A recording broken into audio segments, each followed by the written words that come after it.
Hello and welcome back to Let's All Laugh At, the football podcast that thrives at someone else's expense. I'm George and I'm once again joined by Dan, Johnny and Alex, 3 weeks in a row. How are you guys doing? Yeah, not bad, mate, not bad. All good? Yeah, it's all good, my end. Yeah, awesome. So, I guess we'll get straight into it. And I suppose there's really only one place to start with Liverpool-Arsenal, as it's again two of our teams. We seem to be getting a lot of those recently. And there'll be one next week as well with Chelsea-Palace. But for the time being, what did you two make of the game? Well, first things first, I have no problems with the result itself. I thought we played quite well, to be honest. I thought we was in the game for most of the game. But it's hard not to feel a little bit aggrieved with some of the decisions on Monday night. Now, I saw you tweeting about that, and I saw you and Dan it might have been Dan, I'm pretty sure it was, and sort of talking about it before. Like, what decision specifically did you take issue with? Well, the Sadio Mane thing, and let me get this one thing straight. Sadio Mane is one of my favourite football players. I think he's absolutely different class. But I do think he got very lucky. And what annoyed me, because obviously there's no VAR in the Carabao Cup, but what annoyed me the most is either send him off or don't do anything about it. And because it wasn't really an elbow, but he did raise his arm. And I thought, surely that's the rules, isn't it? If you raise your arm, that's violent conduct. And I just thought he was a bit lucky. And I think if the game had been a bit later on in the game, I think he might have gone. It was just some of the decisions. It was a little one with Aubameyang running past Fabinho, and then Fabinho's dragged him down, and then 30 seconds later, Bellerin does the same thing, and it's a yellow card to Bellerin, which was very strange. But the third goal, the handball, normally I would say that's never handball, but judging by the weekend's actions, what is handball anymore, to be honest? But as I say, Liverpool deserved it overall. I can't really complain about the result itself. But just to feel a little bit aggrieved. Right, yeah. Obviously, I'll talk about the performance first. Arsenal did okay. I thought we were pretty dominant, to be honest. He's right. Johnny's right. Arsenal stayed in the game in terms of the scoreline for a long period. What they actually offered, I think, was very little. Oh, yeah. The one moment where Lacazette went through and hit the ball straight at Alisson, obviously. The goal, they took a surprise lead. Let's not beat around the bush. They took the lead out of nothing, really. Hadn't really been in our half at the time. Andy Robertson, whether Jurgen Klopp likes it or not, that was sloppy. And they scored. But straight away, we equalised. We were back on top. We definitely deserved to win the game. As for the moment, Sadio Mane, it's not a red card in my opinion. I think Mane predicts Tierney doing a similar thing, like they go for each other sort of thing and try and barge each other off the ball. Yeah, and Mane, his arm goes into Tierney's shoulder first and then rises up and catches him in the face, which isn't great. There was a moment when Gary Neville made the most of it and I thought he might be in trouble, but the likes of Arteta, who was very gracious after the game, never mentioned it. Lots of different Arsenal pundits and what have you haven't mentioned it, which usually gives you a flavour of what the incident was. And as for the handball, I don't even think it hits his hand. I think the camera angle makes it look like it hits his hand. There was a tweet. Yeah.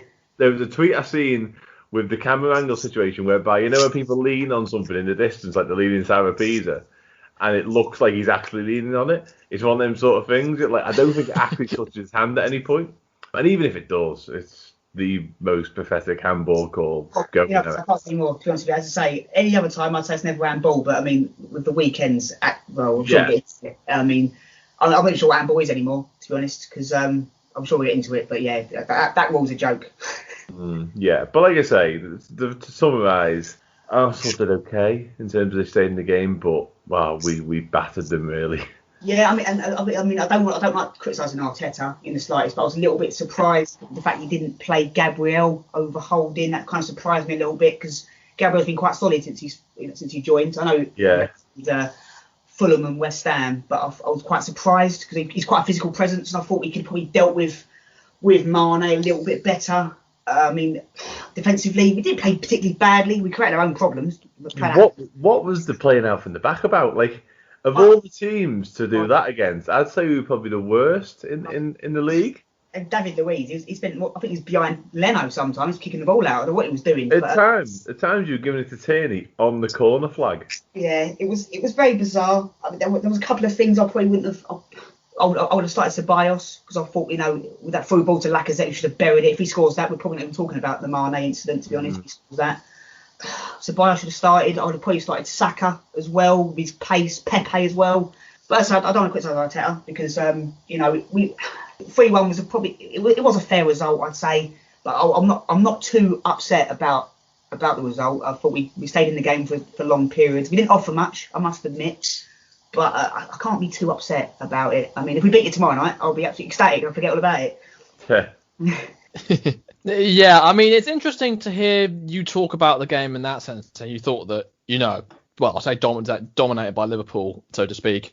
You thought it was a fair result because it was a similar story ironically, for the game last season where you won 2-0. I suppose I think you even said at the time, on a different night, it could have been, a completely different scoreline. And I suppose that's what it was this time. I suppose that was a different night that we got. Yeah, no, definitely. I mean, obviously a lot of Arsenal fans getting on Aubameyang's back as well, saying he wasn't good. But he had no support, to be fair. And, credit to Liverpool's defence because they didn't give him anything to get off scraps. So, as I say, I mean, I've seen Arsenal play a lot worse than that and get absolutely battered. And we didn't get battered. I mean, Liverpool dominated the game for large periods. But I know stats. You can all talk about stats and stuff. But Liverpool had a lot of chances. But I didn't ever feel that Liverpool were peppering our goal. If you know what I mean, it wasn't like it wasn't an onslaught. It wasn't an onslaught, which I thought before the game, thinking we're going to get battered here. But it wasn't. We created our own problems. Unfortunately, that was the issue. I thought if we didn't pay out from the bloody back half the time, a lot of the problems wouldn't have happened. But there you go. It's one of them, wasn't it? Yeah. I suppose I actually just noticed that you guys are actually playing each other in the cup tomorrow as well. I didn't even notice that. I didn't even know what the fixtures were. Obviously, I don't follow the cup when we're not in it, but that's. I mean, it's funny because first Brighton and Man United they played at the weekend, which we will get to. Believe me, we will get to that game, and they're playing in the cup tonight as well. Like, as two of the fixtures that were on at the weekend are now also midweek. It must be an exhausting trip for the players. But yeah, I suppose. I mean, I say we can expect more of the same. Typically, cup games tend to go the other way, but I mean, Johnny, this is probably about your best chance of a trophy this year, either that or the FA Cup. So yeah, I mean, how do you see that one going? Definitely, I think we'll put a very strong team out. I think, so I think Arteta likes that winning mentality. I think Liverpool will rest a lot of players. I think we'll see a lot of the fringe players. So it's an opportunity to go to Anfield to get a result. It's a cup, and I know the Carabao Cup has kind of been laughed at over the past few years, not for being a Mickey Mouse Cup, but at the end of the day, it's a trophy, and I'd love to win it because since I've been an Arsenal fan, I don't think I've ever seen us win the League Cup. To be honest, Wenger never won it. So that's a trophy. You can only win a certain amount of trophies this season, and it's only the FA Cup, the League, or the League Cup. So got to go for one of them, haven't you? Yeah, I suppose more broadly speaking about the seasons. Last bit with you about Arsenal, Johnny. But as this is definitely your toughest test so far, you have an easier one with Sheffield United on Sunday. Lost all their games so far, no points and no goals. I don't want to start getting hopeful, but we've seen this pattern before, so hopefully it can extend for at least 5 games longer, just for my sanity, but it probably won't, unfortunately. Because I suppose it'll be, you've got Manchester City straight after that as well, after the international break, so I suppose that game is going to be, you're going to want as convincing a victory as possible to take the pressure off. Yeah, definitely. I mean, and Man City, I mean, of course they're a phenomenal side as well, but judging by their defence against Leicester the other day, I don't. If we can just play our football and run at them, then I don't have any fear of Man City. I know they score goals, they've got De Bruyne, but their defence is woeful. They can buy that Bruno Diaz all they want. Their defence is absolutely pony. And I'm looking forward to playing against them, to be honest, because if we can get Aubameyang and Ceballos running at them, I can see quite an easy 3 points to Arsenal, to be honest. Cool. Big claim, but I mean, to be fair, after the weekend they've had, it's probably the best time to make it. But I mean, your running is tough. After Sheffield United, it's City away, Leicester at home, and then Man United away. I mean, ironically, Leicester's probably looking the toughest of those games so far. You wouldn't have said that at the start of the season. But yeah, so moving on to you, Dan. Can you be stopped? Do you know what?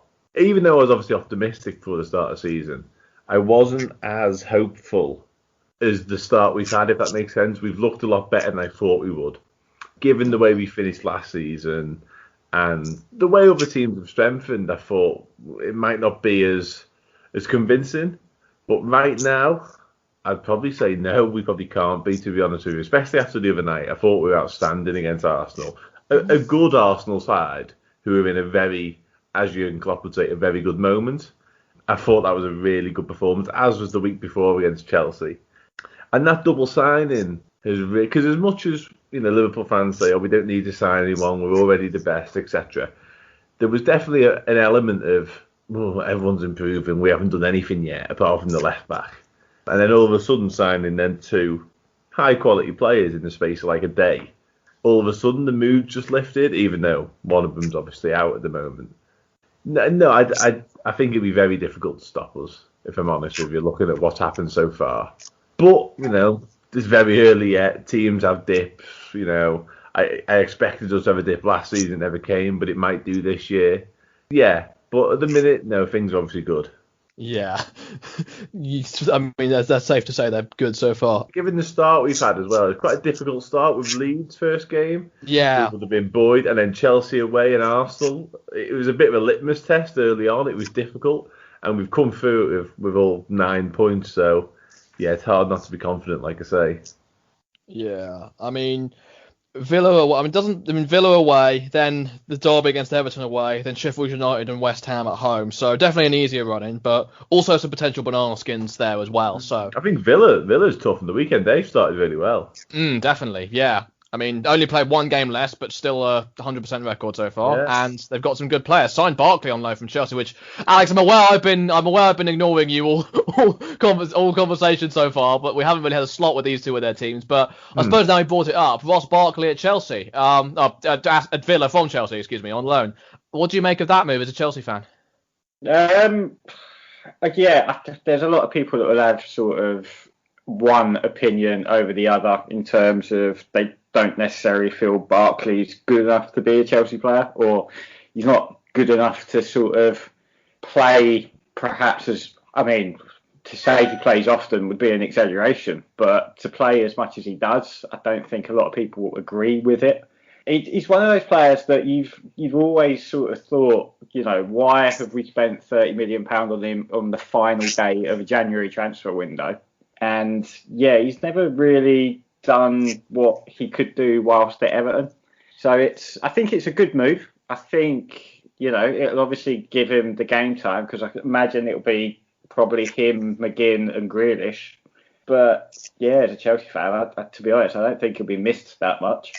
Yeah, probably not. Although you look like you could probably use. I mean, we might as well get onto this now that we've got to it in a roundabout way. But you could be using as many extra help as you could get at the moment, because West Brom away 3-0 down, managed to pull it back to 3-3, which I thought was ironic was all the signings that you've made, and it was Mount, Abraham, and was it Hudson-Odoi who got the third? So you've got 3 academy players right there who scored the goals to get you back into the game, which I thought was quite funny. And then obviously the cup last night against Spurs, 1-1 in the end and going out on penalties. So it's been a rough couple of weeks for you, to say the least.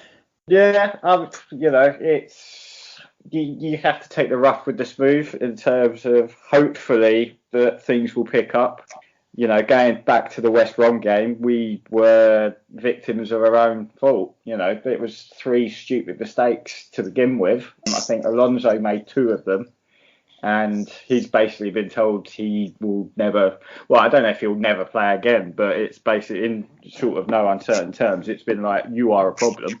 And then, like you say, it was the youth products that bailed us out, but part of me feels like they're the ones now that potentially have something they need to prove, although they did extremely well last year, and I'm more than happy with them playing on a regular basis. But I feel like with the big signings that we've made, those players are the ones that are more under pressure than anybody else, because it's going to be that sort of old thing where we've bought players to try and win the league or try and at least compete for the title, which it's not going to happen this year, I don't think, after the start we've had. But obviously looking towards the future, whereas I'll be the first person to admit last year I was championing the fact that we'd use young players, but probably because we had no transfer ban.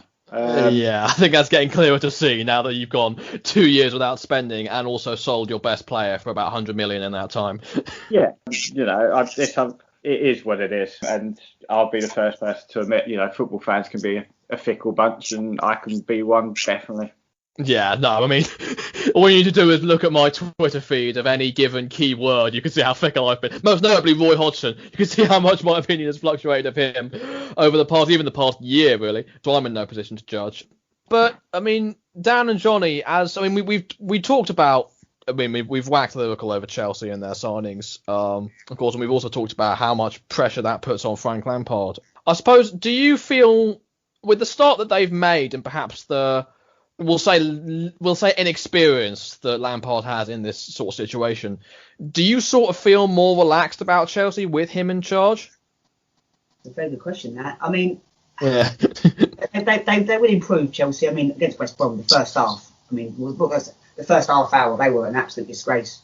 But I mean, they did improve in the second half. I think Lampard, a little bit of experience, maybe. He hasn't been he's at Derby last year, of course, but a bit of inexperience. I mean, I did like his little bit of banter with Jose Mourinho last night, which was quite amusing.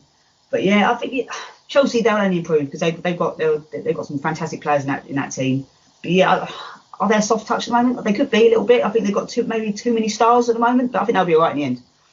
Lampard's making a real habit of them touchline rows, isn't he? Yeah, he is. Yeah, I was gonna. I mean, we talked. I talked last week about how much of a likable character Frank Lampard was, but I mean that's the second week in a row now. He does seem. I don't know if you saw as well against Barnsley as well when they won. I think it was 5-0 they won in the end. He was just sitting on the touchline laughing when like the fourth or fifth goal went in. It's like, I mean, come on, like that's really you were a championship manager not too long ago. That's really unprofessional. Yeah, really odd. Like I get he was a fantastic player, but that's almost done now in a way. Like, I don't know this because we haven't seen it really yet. I'm not a massive Scottish football lover, but I imagine Gerrard's not taking his player power, if you like, into his management. They're different careers, if that makes sense. Lampard seems to be holding on to how good a player he was and using that in some sort of like arrogant, powerful manager way, and it's a different thing altogether now. Because having to go at Mourinho last night, who was his manager for a lot of his career, was really odd, I thought. But in terms of Chelsea more generally, it's a really odd situation at the minute because they've signed fantastically well in terms of individuals. But there was always a thing for me when they were signing them all, week after week, it seemed, that are they going a little bit over the top in terms of they're just throwing a lot of high-quality players at a wall and hoping that they stick? And without really sitting down and thinking, right, we need X, Y, Z for these positions. Because they already had Pulisic, Hudson-Odoi, Mason Mount in these attacking midfield positions. And then he went and signed Ziyech, Werner and Havertz, who all will play in a similar role. It seems like they just filled the squad with quality and hoping it works a little bit. Whereas if you look at, to go back to Liverpool, if you look at what Klopp's done in his tenure, it's been season by season, we need to improve that position and then that position, and then he's gone and got one at a time, if that makes sense. Listen, it might well work, and they're very good players, all of them. So who am I to say in 6 months' time Chelsea aren't, on our tails or even ahead of us in the league? But there's definitely an element of just throwing money at very good players, but without any real strategy. Yeah, I mean, it does feel like. It doesn't really feel like there's a cohesive plan at Chelsea, if that makes sense. Like, it's very much just... I mean, there is in the sense that they've got players that they need for their positions, but in terms of in terms of how they function as a team and who they actually are to get them, it doesn't feel like...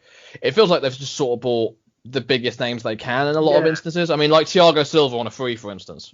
Not only that, I think they've already had to move Havertz around a lot to try and find a position. So it's like, if you sign someone as good as Kai Havertz, you must know where you're going to play him. And I noticed they moved Werner as well last night to try and get more out of him. And again, if you spent 150 million on the pair of them, you must have some sort of plan in mind as to what they're going to be when they arrive. And I'm not sure Lampard has that yet. And that might be inexperience. It might be a lack of quality because, he got a free pass last season because of, the transfer situation, even though I think the transfer ban is a bit of a myth because they signed 2 players during it.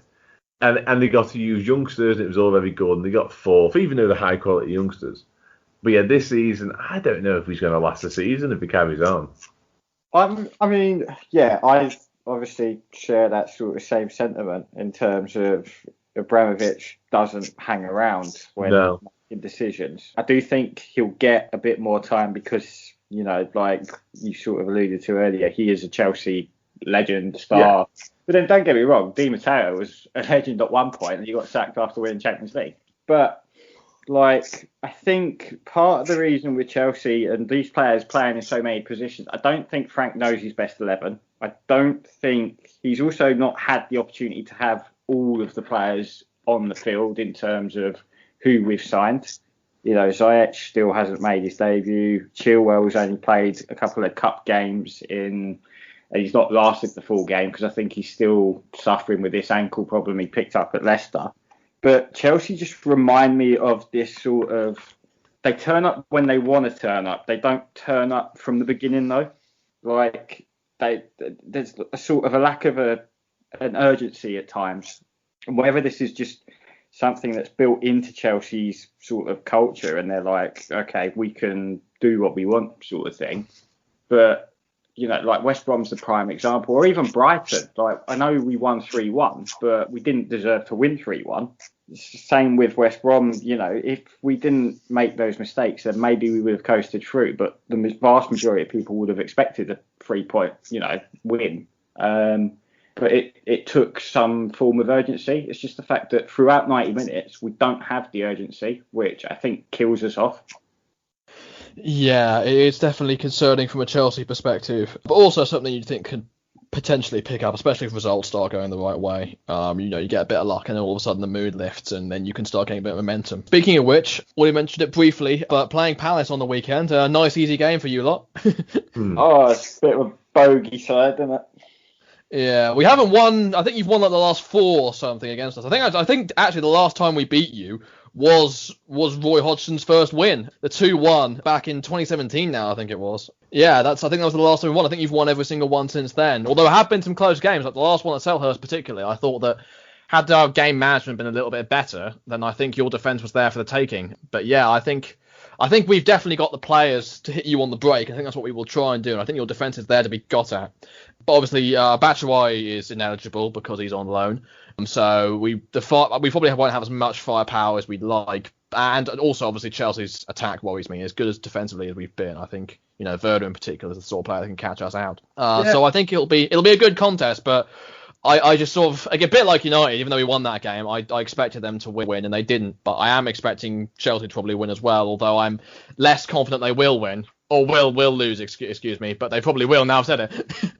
Yeah, I think, for me, speaking, as a Chelsea fan in terms of these sort of, I don't want to use the term smaller, but London derbies that aren't as big as, say, the Arsenals and Spurs. No disrespect to West Ham or Palace or, Fulham, but they always seem to have some form of, scariness to them because you expect to win, but then I think you take it for granted, and then you see your team... Everything to lose, isn't it? Yeah, there is more to lose than to win out of these games as such. I know obviously 3 points is, the ultimate aim, but you do feel like, if you lose that, or if you come away with a draw, you feel a bit disappointed. So yeah, Palace is one where I always sort of look at it and think, anything can sort of happen in this particular game. But just, you mentioned Werner. I think he's probably the only sort of player. I know he looked out of sorts yesterday, but in the Premier League, he's the one new signing that we've had that actually looks set to sort of do well this season.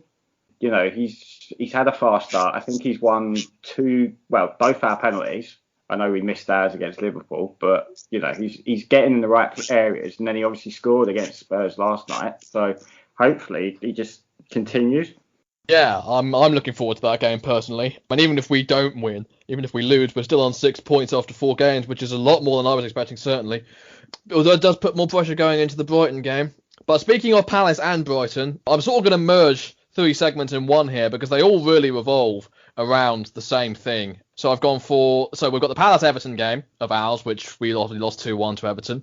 We've got the Brighton-Man United game, which is going to be my sort of game of the week nomination. And and the controversy surrounding both of those two is VAR, and in particular the new handball rule. So 2 very controversial penalties given for handball or not given in Brighton's case, as they felt, handballs should have been given for them. And then in the Brighton game as well, I mean, the penalty, the winning penalty in the end was given after the final whistle had actually been blown, even with Brighton scoring a 95th minute equaliser. So, I mean, it was just... Johnny, I think you were probably the most vocal about it on Twitter, although I'm sure all of us were saying a lot. I mean, the one that stands out for me really is the Man United penalty, because it was after the final whistle was blown. I understand the instant was before it was blown, and that's obviously what was given. But I just think it sets a very dangerous precedent. How long, if they go back, if it's 5 minutes after the game and then they spot something on the replays, can they go back and give a decision then, or give a red card or whatever? It's mental. Yeah, I mean, it was handball by Neil Maupay, and quite frankly, I don't have a lot of sympathy for Neil Maupay, to be honest with you. Yeah, I'm sure you don't. All his little crybaby celebrations he does. Yeah, it was handball, and I've heard a Fergie time, but after the final whistle time, it's a completely new one to me. With that game, the VAR kind of ruined it for me, because Brighton, should have had another penalty, to be fair. Connolly got brought down by Paul Pogba. The referee gave a penalty, and then he's overruled it. And it's clearly a penalty. I don't understand how that can't be given. It's just, honestly, I'm fed up with VAR. It's got to the point now, it's actually making me fall out of love with football, VAR. It's actually beginning to piss me off a little bit, because it's ruining the game. You celebrate a goal or a penalty, and then, is it? And it's just, and the Palace handball as well. No, we'll get back to that in a minute. It's just a joke, VAR. It was handball by Maupay, it was, but they should have had 2 penalties, Brighton. It's just a stonewall penalty by Pogba and Connolly, and it just mystifies me. And I've had enough. I've actually had enough of VAR, really have. Is it VAR or is it iClab? I don't know what the rules are now. We don't know anymore, because IFAB or FIFA got hold of it now, and it's just, if it's clearly the ref has gone over and they're still making the wrong decisions. That's what I don't understand. It's like they're making the correct decision, then they're looking at VAR and they're going, actually, I've made a mistake. You're like, just go with your decision in the first place. If that's what you're thinking originally, just give it. It's just a joke. It really is. And I do have sympathy for Brighton, because they hit the bar 5 times. I know George probably doesn't have any sympathy with Brighton. I'm sure you had a little giggle to yourself, but honestly, it's a joke. It really is. And it's a great game of football for the neutral. Don't get me wrong. I thought Brighton was superb, and how they lost the game is I'll be gutted if I was a Brighton fan. But yeah, VAR is. I'm going to get into VAR. The referees are just following the rules, but it's just. It's a joke. It's just a joke. Yeah, I mean, for the Palace game, I honestly don't know what on earth is Joel Ward supposed to do with his hand.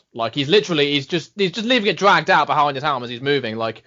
It's just it's literally about, it's, God forbid we take context into account when looking at a handball. If it's I understand you're not allowed to use your hand, that's the whole point of the game, but you have to, sometimes you just can't help it, and you do have to, especially when you're jumping, a lot of the hands hit the ball when they're jumping, you do have to raise your arms up to jump. So it's as long as it's not too high, then I get what you mean. It's decision. And the thing is, it was a genuinely good game as well. It was 1-1 before that, and both teams were looking very good. And they just killed the momentum after that. It totally ruined the game, in my opinion. Alongside some of Roy Hodgson's changes, I won't lie. Why he took Eze off as early as he did, I don't know. But regardless, I don't think that it is just a shame. And obviously, it did cost us the game, I thought, as good as Everton were. And I just feel and then it's even been announced, I think a couple of days ago, that they're going to be much more lenient on the handball rule. They're actually going to take context into account with making the decisions, which, at least that's good. But, it just shows how ridiculous the rules were in the first place. Yeah, absolutely. And, like Arsenal West Ham. How Gabriel it's not handball. You give that, and you give Joel Ward, he literally cannot move his arm out of the way. He hasn't even gone, it's just, well, there was 2, wasn't there? Both went to VAR, both against Joel Ward. Both were, one wasn't given, one was, and they both were an handball. He just can't move his arm out of the way. It's just. It all comes back to that consistency argument, doesn't it? It's all about, if you're going to give one, you've got to give all of them, and they're not giving all of them. Same with Mane's red card. It's not necessarily that he should have been sent off. It's that players have been sent off for that, or even worse than that, or even less than that before. So it's I understand it's different referees. It's looking at different circumstances. So of course there's going to be some inconsistency, but it's got to be better than that at the same time, because And again, it does come down to the referees. It does come down to the officials because the technology is only there as a tool. And if the people that are supposed to use the tool aren't using it properly, then it sort of falls apart. Yeah, no, definitely. And the same as the like Kai Havertz for the Chelsea's third goal against West Brom. I mean, it's come off his arm. I don't think it's handball. But surely, I mean, how can you not give that one, but then you give against Joel Ward for handball? It just the rules. I mean, Roy Hodgson hit nail on the head on Saturday afternoon. He said, if you gain an advantage in any way, then yeah, it's handball. But if you just comes off your arm by mistake, it can't be handball. It's just ridiculous. Yeah, people slating Roy for not saying the same against Man United last week when we won. It's like, he did say it. He said it right after the match. He didn't think it was a penalty. No, people clearly weren't paying attention. They just wanted to have a dig at him. But yeah, moving on to the actual games. I mean, I don't really need to say that much more about Palace. I thought we played well. I thought we matched Everton for a lot of it. And I think if we were just a little bit more urgent in attack, then we maybe could have gone on to get an equaliser, maybe even a winner. But that wasn't to be. Obviously, we'll move on from. We won't mention your pal James, Dan, but Everton definitely going strong. 3 wins from 3. And as for Brighton Man United, I mean, we talked about the Chelsea game with them before. There was more individual mistakes though that led to them losing that game, or just 3 goals in Reece James's case. But this time they can feel a lot more robbed, and United, it's very much papering over the cracks for them. Yeah, I 100% agree with that. As opposed to the result or even the VAR situation, like that completely papers over massive cracks from that performance. They were terrible. Brighton have been good, to be fair, at the start of the season. I know you don't want to hear it, George, but they have been good. As long as they're not winning, I don't care how well they play. But yeah, just to very quickly go back, Johnny mentioned there with the VAR situation about refs going over and looking. I've noticed a trend that if the monitor thing's new in terms of the refs going and have a look in this country, and every time they've been told to go and have a look, they've changed the decision.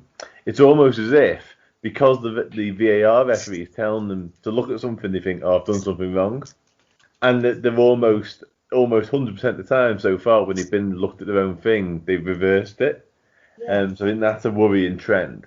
But in terms of the performances, I think Palace probably deserves a draw against Everton, and United were terrible, absolutely terrible again. And I still can't get my head around the whole debate about putting someone with pace next to Harry Maguire. I still can't understand how that fixes it, because I've mentioned it before.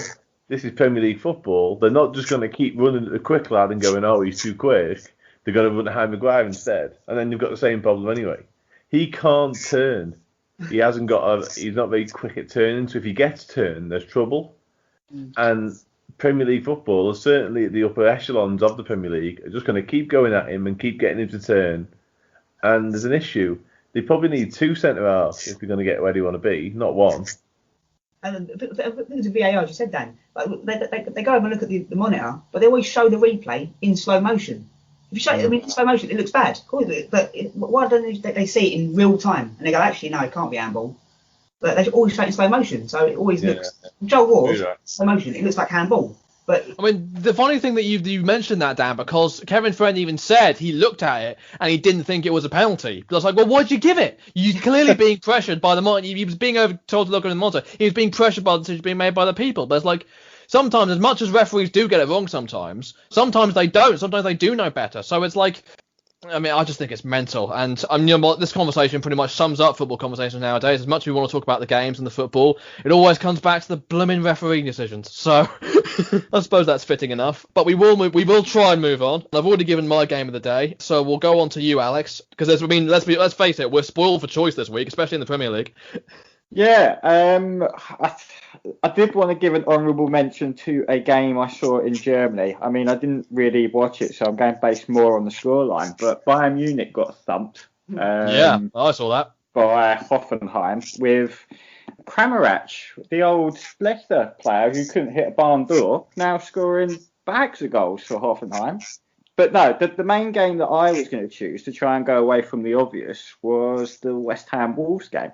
So obviously the Hammers, before they played Wolves, had struggled badly. I think they hadn't won in the last 4 or 5 meetings that were at London Stadium, and they hadn't scored a goal prior to the Sunday game. So, to come away with a 4-0 victory was rather surprising, to say the least, because I thought it would be the Portuguese side to win, perfectly honest.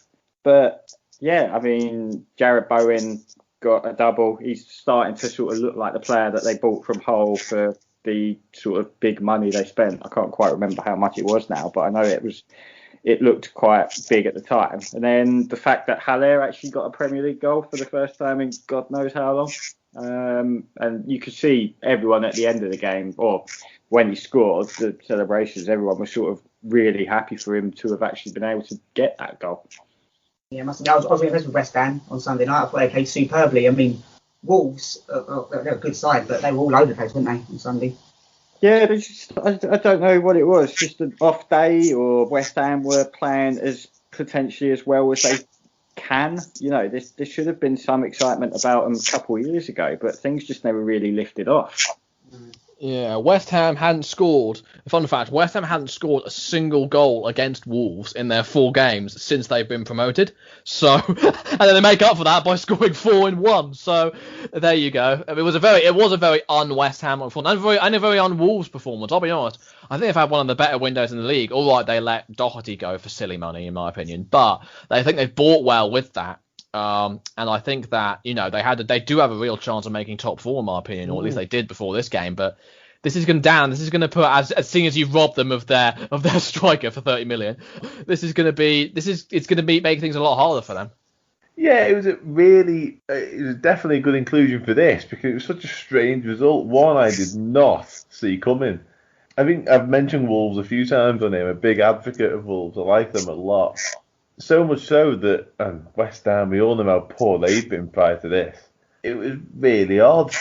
Yeah, I just 100% did not see it. It touched on the off night. It could have been an off night for Wolves.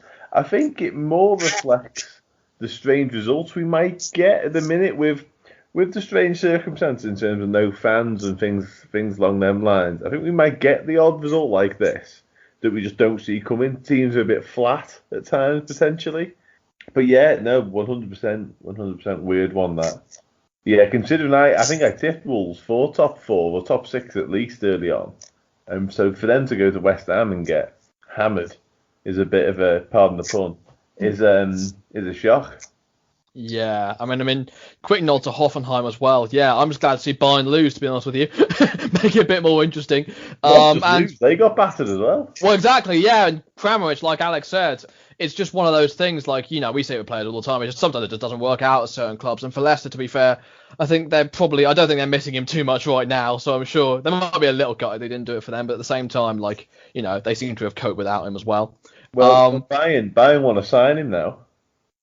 Well, yeah, I mean, that could be interesting. It's reminds me a little bit when with Norwich, when they were relegated to League One, lost 7-1 to Paul Lambert's Colchester on the first game of the season. Then they nick him as manager, and then he gets them promoted twice in a row. Yeah, reminds me a little bit of that. If someone beats you, just sign what made them beat you. if you can't beat them and all that. It's the old style football manager, isn't it? Yeah. One player has won the game against you. It's like, right, I'm buying him. Yeah. It won't happen next time, then, will it? Yeah, it's one way to do it. So yeah, we'll move on to you, Dan. What game have you gone for? I've been waiting for this. Manchester City 2, Leicester City 5. Yeah, there was only going to be one answer. Yeah. Do you know what, mate? I thought City started the game really well. They dictated play, they dominated possession. They were the best. Brilliant goal from Morris as well. Yeah, brilliant goal. Yeah, and it looked like being somewhat of a possession. But as the half wore on, I thought, you know what, if Leicester can just get it right with not the final ball, but the ball before the final ball, they're in here, because City's defence is all over the place. It's wide open. And then as the game wore on, they started getting it right, and then all of a sudden, they tore them apart, didn't they? You know what I mean? And then the irony behind City getting hammered for 5 goals at home, and then 48 hours later, Guardiola goes and signs someone for 60 million to play centre half is incredible. Yeah, I mean, Man City have spent, was it £400 million on defenders alone, and they're conceding 5 against Leicester. I mean, absolute checkbook manager, that man. I mean, it was. Do you not think it was in sort of we were talking about Guardiola arrogance before and things like the Champions League, especially. I mean, against Lyon last year. Do you think it was just part of that shining through? They got the goals, like, yeah, just sort of sit back, chill out, we'll thrash these guys. Like, you can't do that against Leicester, especially. No, you can't. And Leicester have been really good. And I didn't mention Leicester there in a positive way, and I should have done because they were brilliant and they deserved to win. And there's definitely a little bit of arrogance. You know what? I think not so much in performances, but the arrogance seems to come from Guardiola in terms of the way he sets his teams up prior to the game. It's like, we don't need to particularly work on defending because we're just better at football than you, which they are most of the time. But this is the Premier League. Like, teams are gonna challenge you. Like, they've got like Harvey Barnes, Jamie Vardy, we all seen. They're gonna make things difficult. He's not at Barcelona anymore where he played Granada. And they're not going to challenge the Barcelona defenders. You have to be good defending as well. And yeah, I do think there's a little bit of naivety almost in the way Guardiola sets up. And the one thing that fills me with confidence in terms of Liverpool is that we're the most rounded team at the minute. City have probably got the best attacking players in the league, which, yeah, they probably have. But in terms of defensively, even with this Ruben Diaz fella they've signed, they're miles away.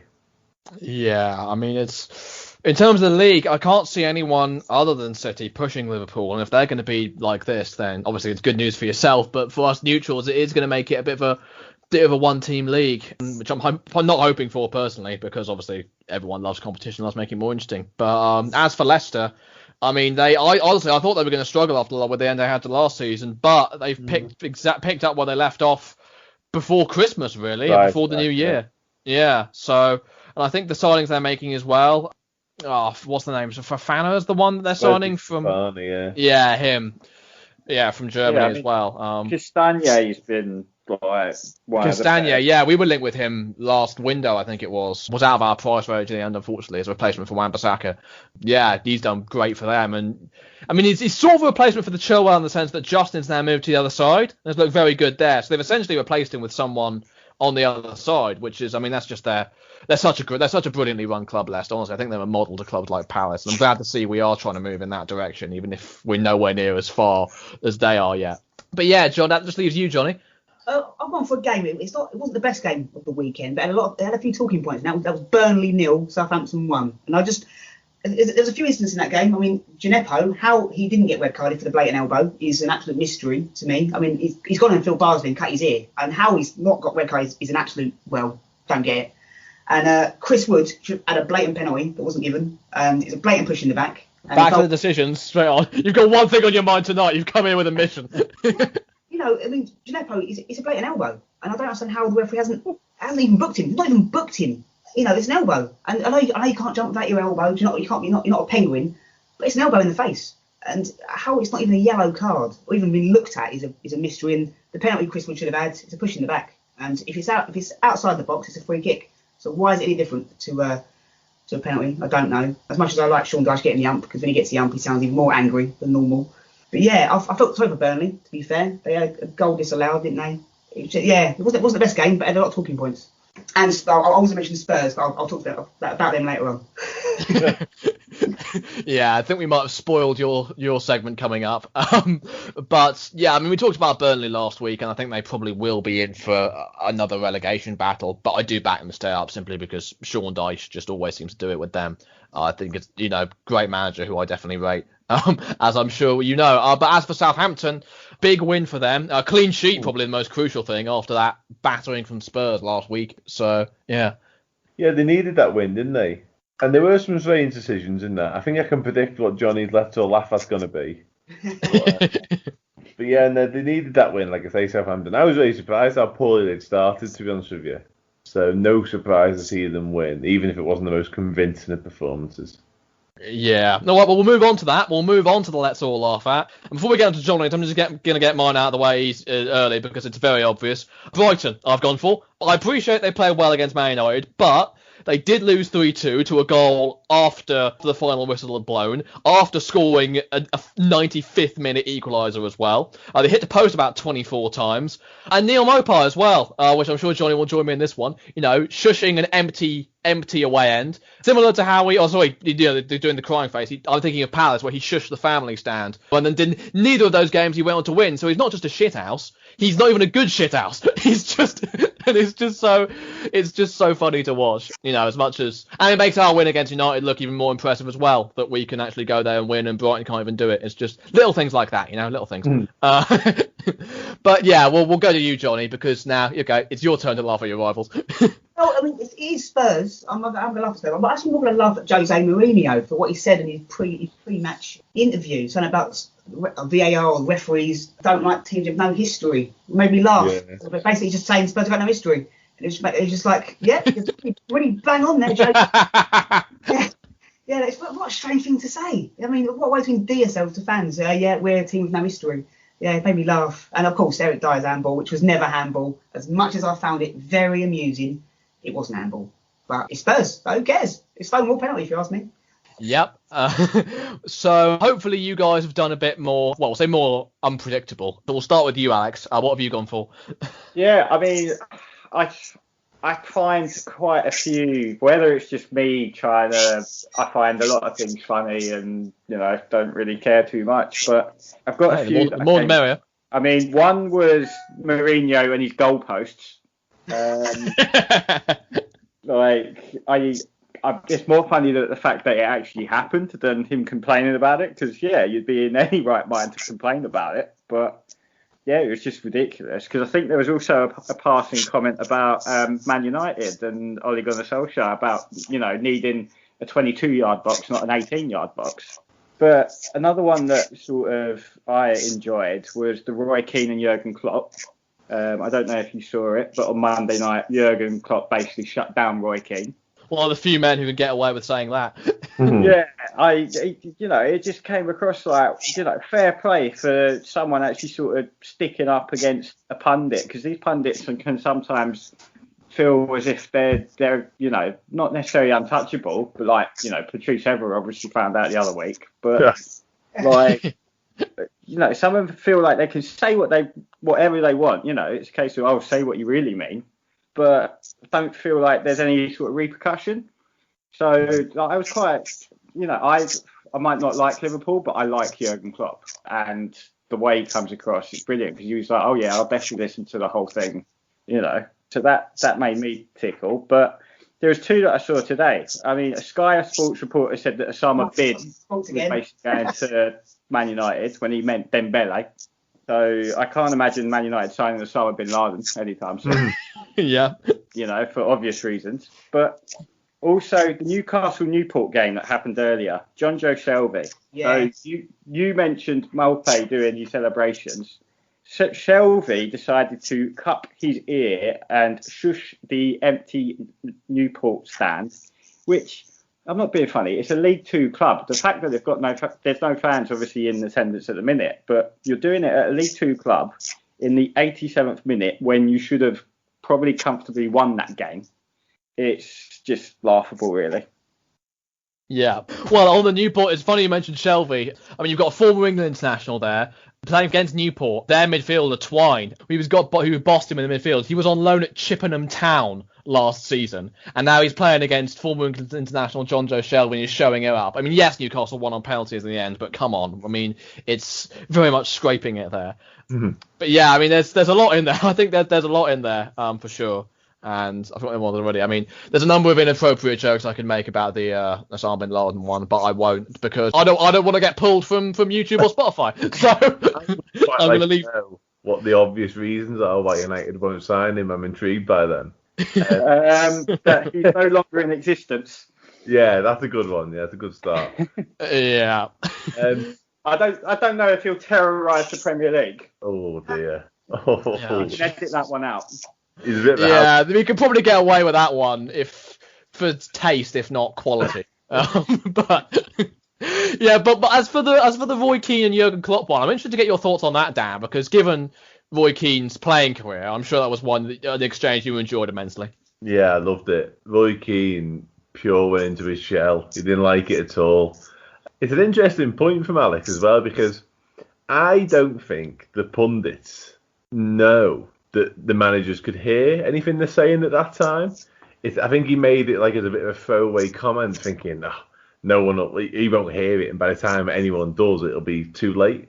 And obviously Klopp was stood waiting and heard everything that was said in the build-up, and that's when he called him out on it. And Roy Keane was, he panicked, I think, a little bit. It was brilliant. And Klopp was right, and he was very articulate in the way he came across. He was like, if I haven't heard it right, I apologise, but did I hear you say it was sloppy? And I'll be honest, it was sloppy. The goal was sloppy, but in everything else he said, Klopp was right about the performance, and he was right to call Keane out on it, and Keane flapped it, which was brilliant. Yeah, I do think the pundits, because at the end of the day, they're just like us, but they get paid for it. You know, their opinion is no worth any more than our opinions. It's just they get paid for it. You know, what I mean, and it's good to see Klopp call him out, really, because as I say, I don't like working anyway, to be honest. And it's good to see him get called out and shut up for a change, to be honest.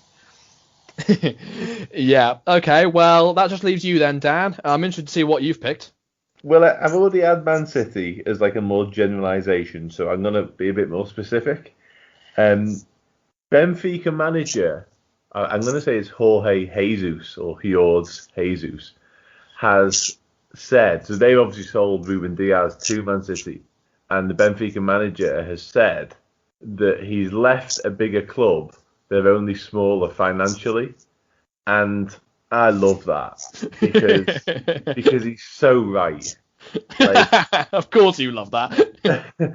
Benfica, yeah, they probably are on par with Man City historically, and like going back down the years in terms of European football, they're probably a bigger club than Man City. It's only because Man City now have all this money and power that they're not. So yeah, mine is Man City, but it's more based on the Benfica manager's comments that Diaz has left a bigger club, but the club he's gone to were bigger financially, and yeah, that's everything to me. That it's ironically a bit like Jose Mourinho talking about his own club.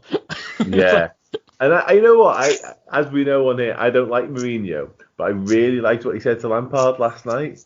Was it something like you weren't stood up here when you were getting beat 3-0?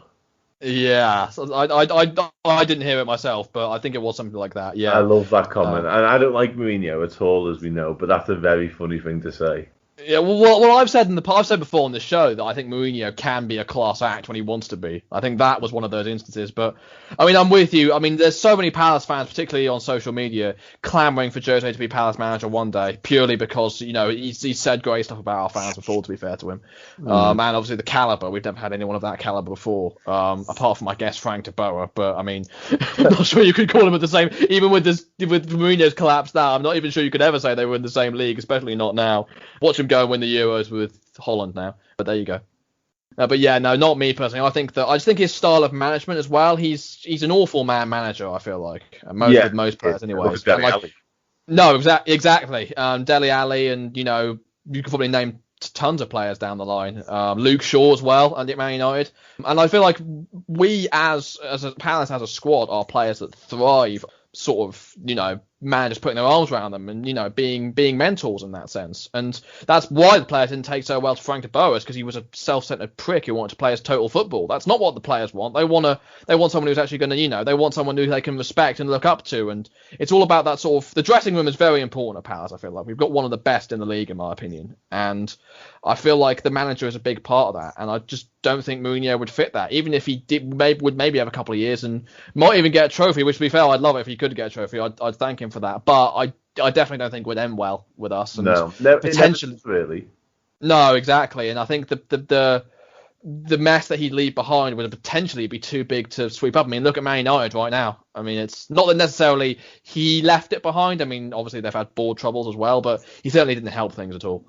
So yeah, out of all those, I'll be honest, I'm struggling to pick one. What do you guys think? I think for me, I think Jurgen Klopp and Roy Keane. I did like what Jurgen Klopp said to him, must admit. Yeah, I'd probably go for that one as well, to be honest. I'm okay with that, surprisingly.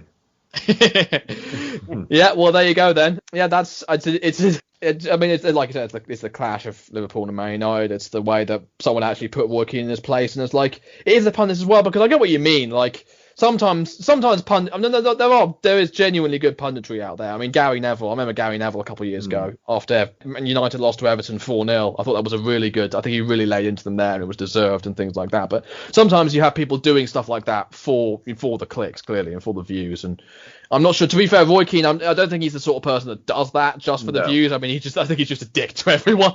But it's also nice to see. It's good. It's just, well, I know it's nice but refreshing to see it go the other way sometimes, particularly when it's not deserved. But yeah, that's about all the time we've got for this week. Thanks for listening to this episode. Be sure to drop us a like and a follow, whatever platform you're on. You can find us on YouTube and Spotify at Let's All Laugh at a Football Podcast, as well as Twitter at LALA_podcast. Be sure to check out Dan's work on Last Word on Sport, Extra Time Talk, and Read Liverpool. Be sure to check out Life's a Pitch. Be sure to check out Alex's work as well. Link in the description as always, as well as our social media. Thanks to Dan, Johnny, and Alex for joining me as always. Thanks for listening, and we'll see you guys next time. Take care.